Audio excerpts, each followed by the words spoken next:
ஒரே நேரத்தில் 2 பட்டப்படிப்புகள் படிப்பது உட்பட பல்வேறு புதிய நடைமுறைகள் அடங்கிய வரைவு வழிகாட்டு நெறிமுறைகளை யுஜிசி வெளியிட்டுள்ளது. இது தொடர்பாக கல்வியாளர்கள் தெரிவிப்பது என்ன பார்க்கலாம். இளங்கலை, முதுகலை போன்ற படிப்புகளில் மாணவர் சேர்க்கைக்கு பின்பற்ற வேண்டிய வரைவு வழிகாட்டு நெறிமுறைகளை பல்கலைக்கழக மானியக் குழு வெளியிட்டுள்ளது. ஆண்டுக்கு 2 முறை, அதாவது ஜூலை, ஆகஸ்ட் மாதங்களிலும் ஜனவரி, பிப்ரவரி மாதங்களிலும் மாணவர் சேர்க்கையை உயர்கல்வி நிறுவனங்கள் நடத்தலாம். உள்கட்டமைப்பு வசதி, ஆசிரியர் எண்ணிக்கைக்கு ஏற்ப அந்தந்த படிப்புகளில் சேர்க்கப்படும் மாணவர்களின் எண்ணிக்கையை உயர்கல்வி நிறுவனமே முடிவு செய்யலாம். உயர்கல்வி, தொழிற்கல்வி, பயிற்சி, திறன் மேம்பாடு, இன்டர்ன்ஷிப் ஆகிய அனைத்தையும் ஒட்டுமொத்த பாடத்திட்டத்துடன் இணைத்துக் கொள்ளலாம். மாணவர்கள் படிப்பை இடையில் நிறுத்தவும் தொடரவும் வாய்ப்பு வழங்கப்பட வேண்டும்.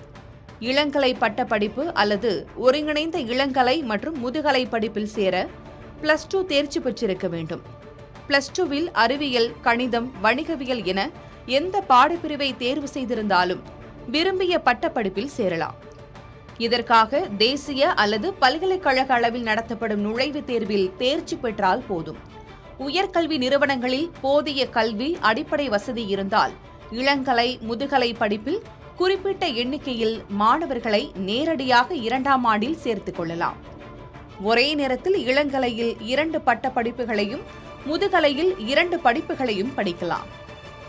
மாணவர்களின் குறைந்தபட்ச வருகை பதிவு தேவையை தன்னாட்சி அமைப்புகளின் ஒப்புதலுடன் உயர்கல்வி நிறுவனங்கள் முடிவு செய்யலாம். இளங்கலை பட்டப்படிப்பின் காலம் 3 அல்லது 4 ஆண்டுகளாகவும் முதுகலை படிப்பின் காலம் 1 அல்லது 2 ஆண்டுகளாக இருக்கும். 4 ஆண்டு கால இளங்கலை படிப்பை முடிப்பவர்கள் ஓராண்டு முதுகலை படிப்பில் சேரலாம். இந்த திட்டத்தில் நிறைகள் பல இருந்தாலும் நுழைவுத் தேர்வு என்பது மாணவர்களுக்கு சுமையை ஏற்படுத்தும் என்கிறார் கல்வியாளர் செல்வகுமார். மொத்தத்தில் இந்த யூஜிசியோட புதிய வரைவு கொள்கையில நிறைய வரவேற்கக்கூடிய அம்சங்கள்லாம் பார்க்க முடியுது. அதே நேரத்தில் இன்னைக்கு தேசிய அளவில் அல்லது யூனிவர்சிட்டி அளவில் இருக்கக்கூடிய நுழைவுத் தேர்வு எழுதினாதான் நீங்க எந்த டிபார்ட்மெண்ட் வேணாலும் யார் வேணாலும் மாத்திக்கலாம்னு சொல்லியிருக்காங்க.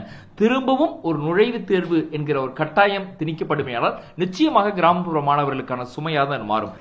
புதிய வரைவு வழிகாட்டு நெறிமுறைகளில் வெளிப்படை தன்மை இல்லை என தெரிவிக்கிறார் கல்வியாளர் நெடுஞ்செழியன். ஏதாவது சும்மா நாம் கேவாஸ் கொண்டு வரலாம். இப்போ நான் சியூடி கொண்டு வந்தேன்னா சியூடியில் வந்து நீங்கள் ஜியாகிரஃபியும் ஜியாலஜியும் ஒரே சப்ஜெக்டாக வச்சுருக்கீங்க. அப்போ ஒரு ஜியாலஜியும் ஜியாகிரஃபியும் தனித்தனி சப்ஜெக்ட்னு தெரியாதவங்க தான் பாலிசி லெவலில் இருக்காங்க. அப்படின்னா இப்போ யூஜிலேயே கல்வி இவ்வளோ அடி வாங்குதுன்னா பிஜியில் இதை விட அடி வாங்குது. ஸோ இது வர என்ன ஆகுதுன்னா இந்த காம்ப்ளெக்சிட்டி ஆஃப் அப்ளிகேஷன் ப்ராசஸ் வந்து ஸ்டூடெண்ட்டுக்கு புரியவே புரியாது.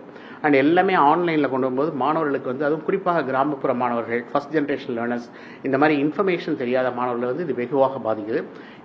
கல்வி திட்டங்களில் மாற்றங்களை கொண்டு வரும்போது அனைத்து மாநிலங்களின் கருத்தை கேட்டறிந்து நடவடிக்கை எடுக்க வேண்டும் என்றும் வலியுறுத்துகின்றனர் கல்வியாளர்கள். புதிய தலைமுறைக்காக ஒளிப்பதிவாளர்கள் முரளி மற்றும் கேசவனுடன் செய்தியாளர் விக்னேஷ் முத்து.